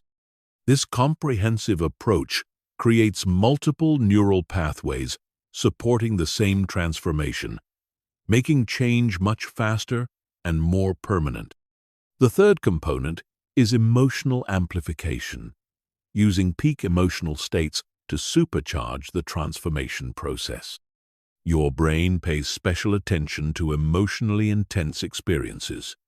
So when you can generate intense, positive emotions while working on transformation, you create much stronger neural pathways, much more quickly. This involves learning to generate states of excitement, gratitude, love, and determination at will, then using these states as the backdrop for your transformation work. When you visualize your future self while feeling intensely grateful for that reality, or when you practice new behaviors while feeling excited about who you're becoming, you accelerate the rewiring process exponentially. The fourth component is future pulling, a technique where you mentally experience your transformed reality so vividly and consistently that it begins to pull you forward into it. Instead of pushing yourself to change, you create such a compelling vision of your future that you're naturally drawn toward it. Future pulling involves spending time each day living mentally in your desired reality, not just imagining it, but experiencing it as if it's already true. You think the thoughts your future self would think, feel the emotions they would feel, and see through their eyes. This creates a magnetic pull toward that reality that makes transformation feel effortless rather than forced. The fifth component is evidence accumulation, systematically collecting proof that your transformation is working, even in small ways. Your brain is constantly looking for evidence to support its existing beliefs. So, when you deliberately focus on signs of positive change, you train your brain to notice more evidence of transformation. This involves keeping a daily record of progress, no matter how small. When you catch yourself thinking a new thought, when you handle a situation differently than you would have before, when someone responds to you in a new way, you acknowledge these as evidence that your transformation is real and accelerating. The sixth component is resistance dissolution, proactively addressing the internal resistance that slows down transformation. Instead of fighting against resistance or pretending it doesn't exist, you acknowledge it, understand it, and work with it strategically. Resistance often comes from parts of your psyche that are trying to protect you from perceived danger or loss. By understanding what your resistance is trying to protect and finding ways to honor those concerns while still moving forward, you can dissolve resistance rather than battling against it. The transformation accelerator also involves environmental optimization, consciously designing your environment to support rapid change. This includes the physical spaces you inhabit, the information you consume, the people you spend time with, and the activities you engage in regularly. When your environment consistently reinforces your desired transformation rather than your old patterns, change happens much more quickly. You're not fighting against environmental friction. You're being supported and encouraged by everything around you. The most powerful aspect of the transformation accelerator is identity momentum. Reaching the point where your new identity becomes so strong and clear that it naturally generates thoughts, emotions, and actions that support your desired reality. You're no longer trying to change. You're simply being who you are. And who you are is naturally creating the life you want. This momentum builds gradually and then reaches a tipping point where transformation becomes self-sustaining. You don't have to force yourself to think empowering thoughts, because empowering thoughts have become natural. You don't have to push yourself to take positive actions, because positive actions flow naturally from your new identity. The key to activating the transformation accelerator is understanding that transformation is not about fixing what's wrong with you.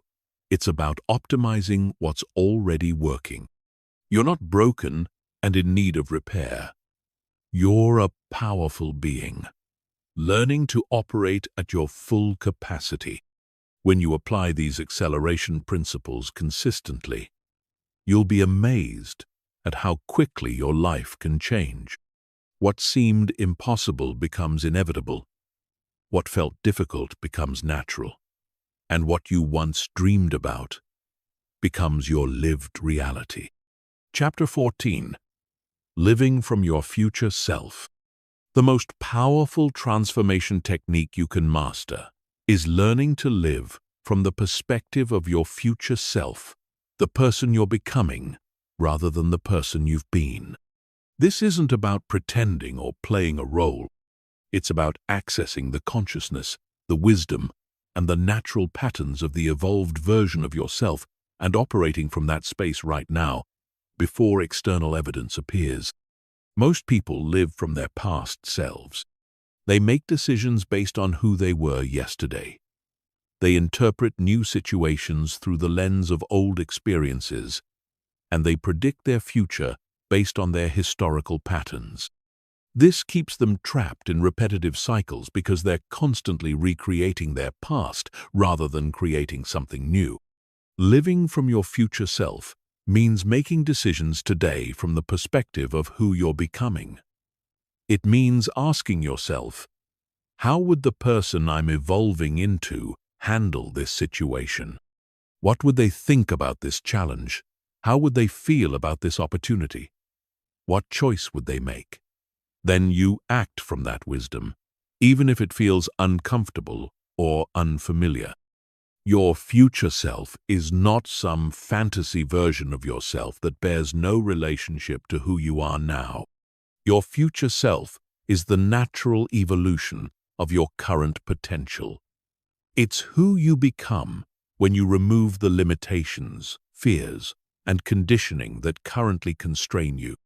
It's you operating at your full capacity, with complete confidence in your worth and capabilities. The first step in accessing your future self is developing a clear relationship with this evolved version of yourself. This requires spending time in meditation or visualization, connecting with the consciousness of your future self, and learning to recognize their perspective, their values, their decision-making process, and their natural way of being in the world. This connection becomes stronger when you approach your future self with genuine curiosity and respect. Instead of seeing them as someone you're trying to become, see them as a wise mentor who has already walked the path you're walking and can offer guidance from experience. Your future self has already solved the problems you're currently facing and can share that wisdom with you now. Living from your future self requires what psychologists call temporal perspective shifting, the ability to mentally time travel and view your current situation from a future vantage point. When you're facing a challenge, you step into the consciousness of your future self who has already overcome that challenge and ask for their perspective on the situation. This shift in temporal perspective is incredibly powerful because it immediately changes your relationship to whatever you're experiencing. Problems that seem overwhelming from your current perspective often appear manageable or even beneficial from your future self's perspective. Decisions that feel impossible become clear when viewed through the wisdom of someone who has already navigated similar choices. Your future self also has a different, emotional relationship to the challenges and uncertainties you're currently facing. They know that the struggle you're experiencing now is temporary and necessary for your growth.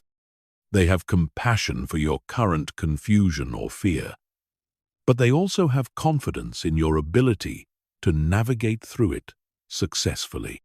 When you access this future perspective, you naturally become more patient with the process of transformation.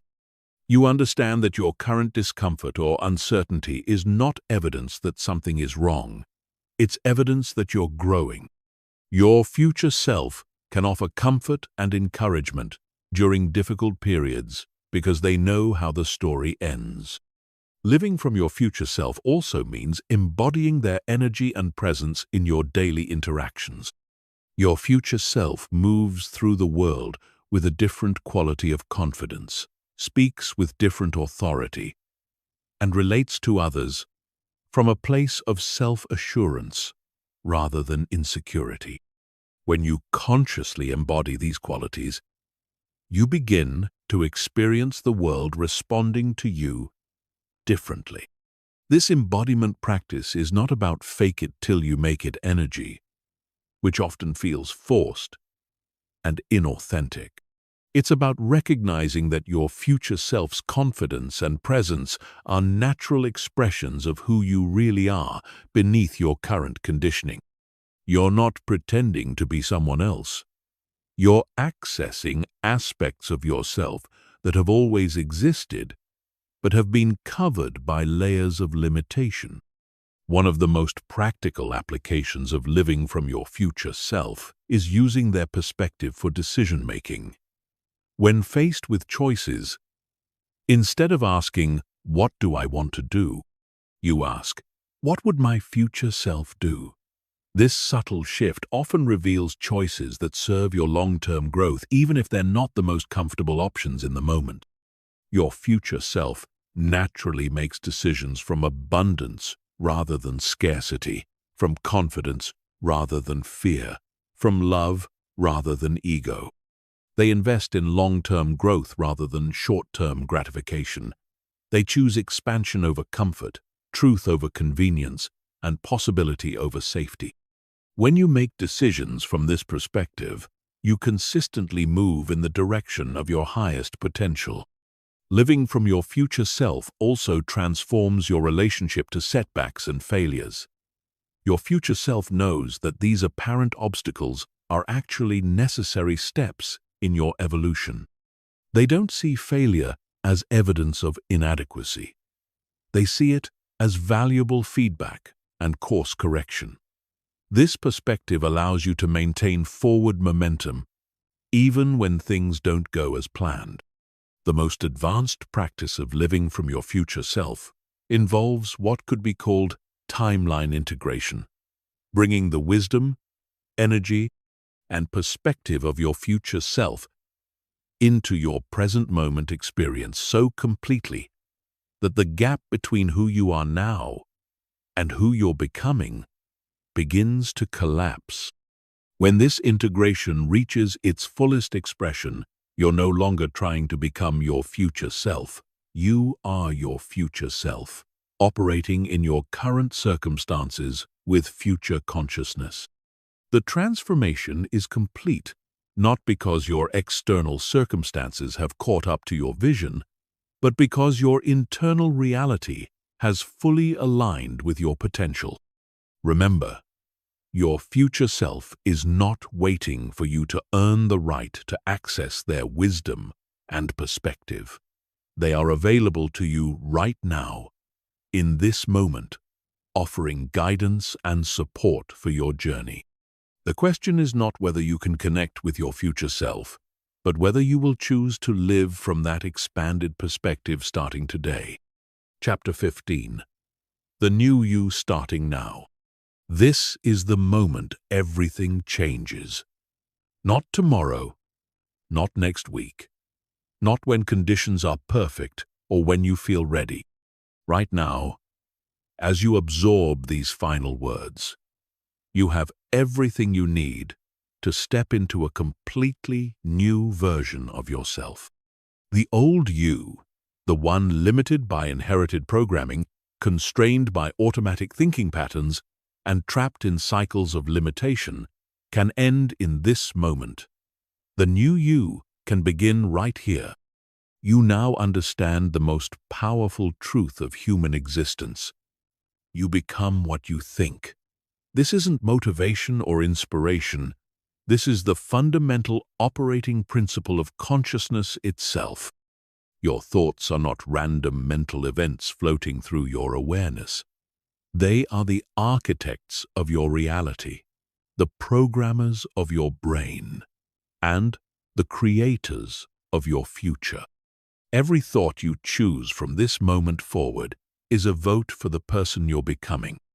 The new you understands that transformation doesn't require permission from anyone else, perfect circumstances, or years of preparation. Transformation begins the moment you decide to think differently, to choose different thoughts, to embody a different identity. The new you knows that change isn't something that happens to you. It's something you actively create through conscious choice. The new you no longer accepts limiting thoughts as truth simply because they feel familiar. You now recognize inherited programming for what it is: outdated software that can be upgraded at any time. You understand that most of your fears, doubts, and limitations were never yours to begin with. They were absorbed from your environment before you had the wisdom to question them, and you now have the power to replace them with thoughts that serve your highest potential.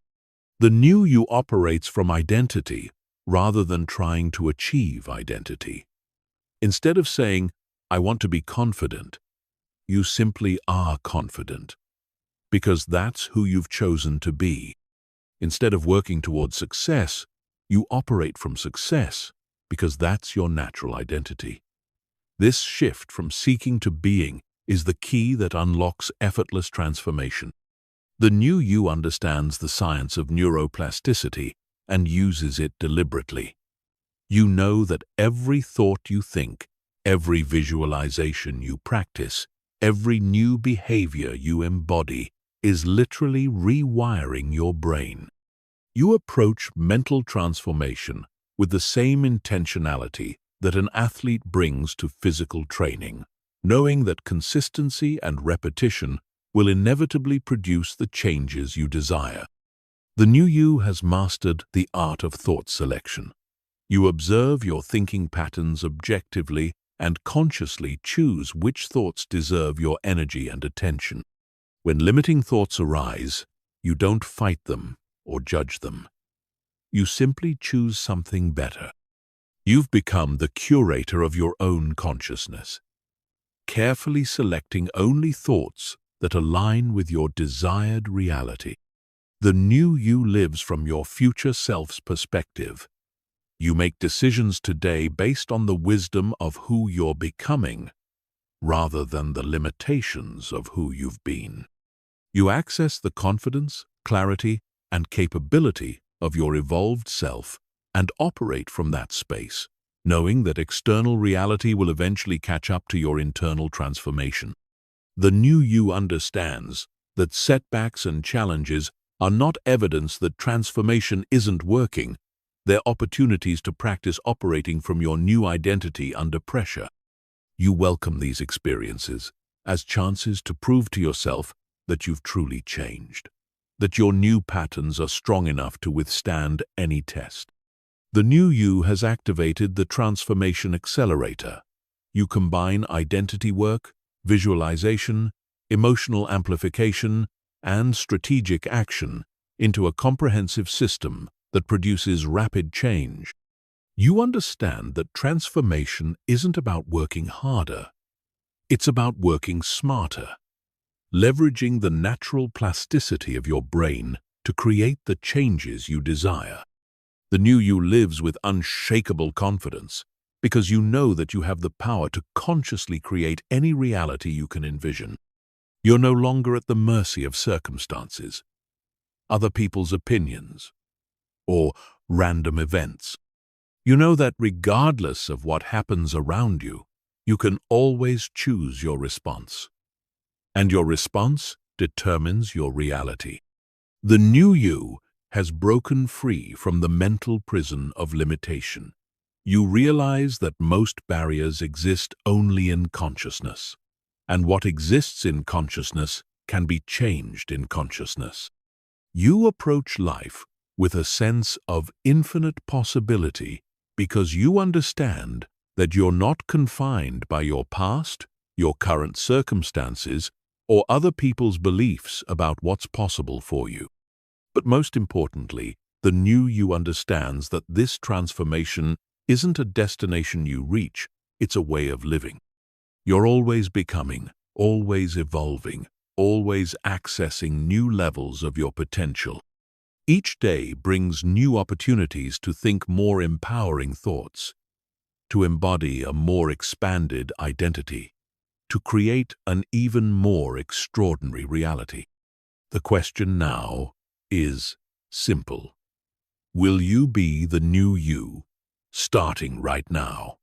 Will you step into this moment as the conscious creator of your reality, armed with the knowledge that you become what you think?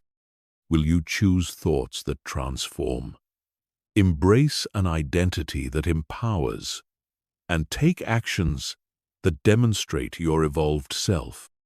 You have the tools, you have the knowledge, you have the power.